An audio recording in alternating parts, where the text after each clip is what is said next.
مسلمہ خاتون وليعطي إلى المنصة وليشرك على الحاضرين خطبة نافعة باللغة الأردية.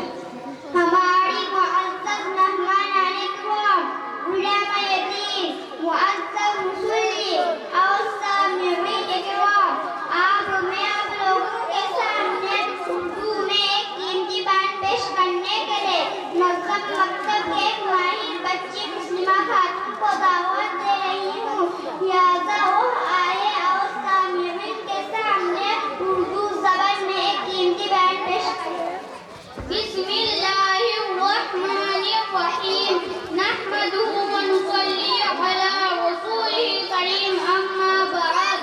تمام تعریفیں اللہ تعالیٰ کے لیے ہے جس نے ہم سبوں کو ایماندار بنایا. ہمارے نبی پر درود و سلام. محترم حضرت، اللہ تعالیٰ نے تمام انسانوں کو اپنی عبادت کے لیے پیدا فرمایا ہے. تمام عبادتوں میں سب سے بڑا درجہ نماز کا ہے. نماز میں انسان اللہ تعالیٰ سے بات کرتا ہے.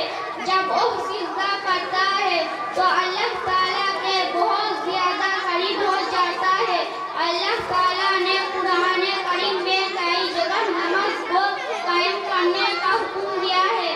یہ اتنی اہم عبادت ہے کہ اللہ تعالیٰ نے ہمارے نبی صلی اللہ علیہ وسلم کو اپنے پاس بلا کر نماز کا حکم دیا اور مسلمانوں پر 5 وقت کی نمازیں فرض کیے.